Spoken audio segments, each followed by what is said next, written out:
The coronation of King Charles III takes place on Saturday, the 6th of May, almost 9 months after he ascended the throne following the death of his mother, Queen Elizabeth. Coronations take time to plan. According to the palace, the ceremony will reflect the monarch's role today and will look towards the future while being rooted in long-standing traditions and pageantry. It's an event that's been mapped out in secret for 2 decades under the code name Operation Golden ORB. The palace is planning a memorable spectacle. The coronation is the moment a new monarch is formally crowned, but the service is about far more than the placement of the crown on the monarch's head. It's a religious ceremony steeped in symbolism. It's been broadcast on television only once before, when King Charles' mother was crowned in 1953. That coronation was a pivotal moment for the fledgling medium of television. A live audience of 20 million Britons crowded around newly purchased TV sets. And to make sure American and Canadian audiences could watch that ceremony on the same day, US networks booked space on RAF planes. Technicians processed the film in mid-air.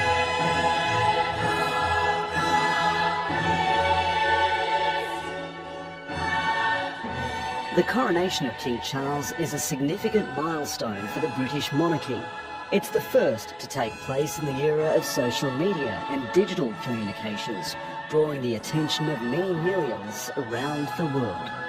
The coronation ceremony will be an Anglican service, formalising the monarch's role as the head of the Church of England and defender of the faith. That's why it's held at the Church of England's most sacred place, Westminster Abbey. King Charles is the 40th monarch to be crowned at the Abbey. It's a tradition dating back almost 1,000 years to William the Conqueror in 1066. Unlike royal weddings, this event is classified as a state occasion. It's paid for by the British government. Estimates from the planning committee put the price tag at £100 million. Given the cost of living crisis in Britain, there's been debate about the expense of the event and demands for a cut-price coronation. It will be a smaller and less lavish service than those of the past. It'll also be much shorter, just 1 hour compared to Queen Elizabeth's 3-hour ceremony and Queen Victoria's 5 hours. While the ceremony may be pared back, the jewellery will not. Royal regalia will be on full display, a showcase of jewels and artefacts collected through centuries of British rule around the world. The centrepiece will be the crown. In preparation for the event, the 362-year-old St Edward's crown has been refreshed and resized to fit the King's head. It features 444 coloured gemstones, including rubies, garnets, sapphires and tourmalines. It's filled with a purple velvet centre and trimmed with fur. It weighs 2.23 kilograms, about the weight of a brick, and it's estimated to be worth almost $6.5 million. King Charles will have it placed on his head at the moment he's officially crowned king. This will be the first and probably last time the king will be seen wearing this particular crown. For the remainder of the ceremony, he will wear the imperial state crown. This is the crown the king will be seen wearing most often for royal events. The imperial crown is adorned with some of the most famous jewels in the royal collection, including the Black Prince's ruby, the Stuart sapphire, and the Cullinan II diamond. Then there's the coronation ring, also known as the wedding ring of England. It's placed on the 4th finger of the monarch's right hand. The sovereign's ring has been used since 1831. It holds a sapphire and rubies in the form of a cross over the face, representing the cross of St George and the Scottish flag. Their Majesties will travel from Buckingham Palace in the King's procession to Westminster Abbey in the Diamond Jubilee State Coach. The Australian-built carriage has been referred to as a living time capsule made of wood from notable ships, castles and cathedrals of historical importance to the British. The procession will travel from the Mall to Admiralty Arch, past the south side of Trafalgar Square, down Whitehall and along Parliament Street to the west entrance of Westminster Abbey. Those invited to the ceremony will travel to the Abbey by car, taking their seats long before the procession arrives.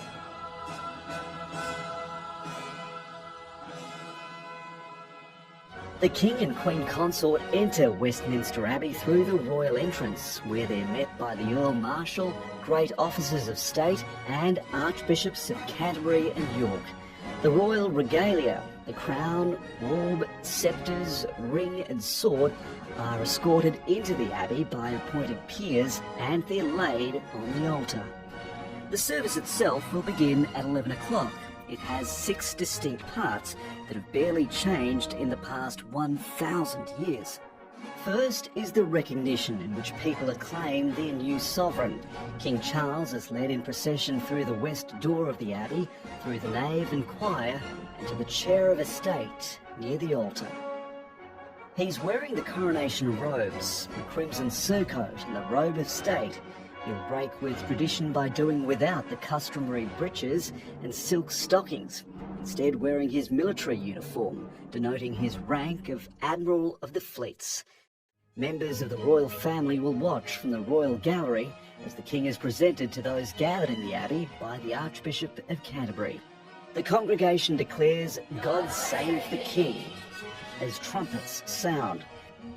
The oath then follows. The monarch pledges to serve the people.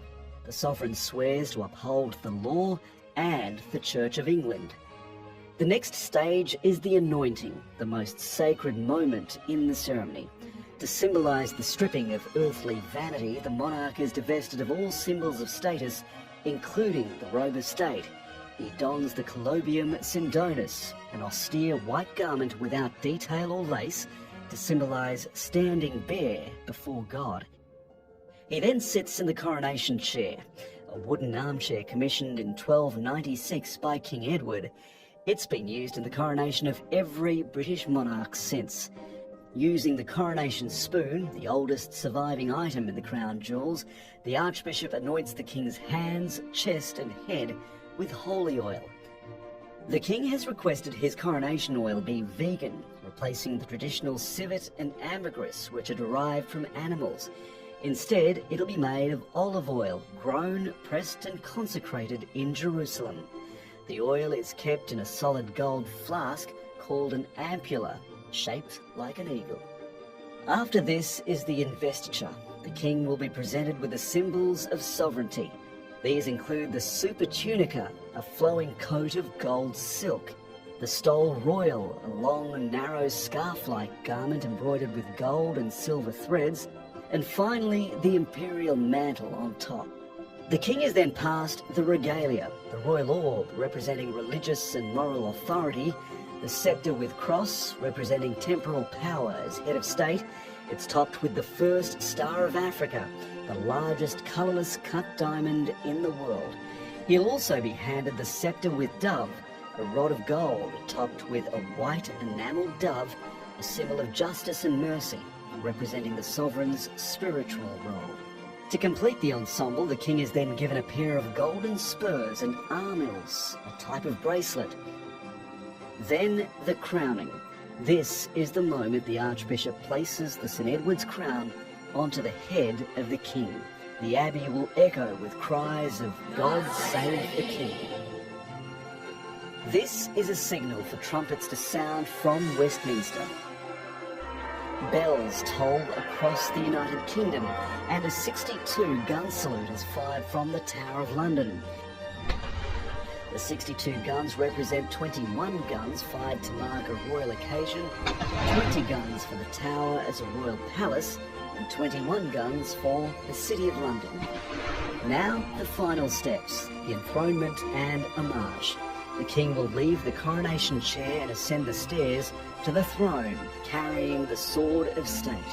The Archbishop of Canterbury and the Prince of Wales will take turns kneeling before the monarch.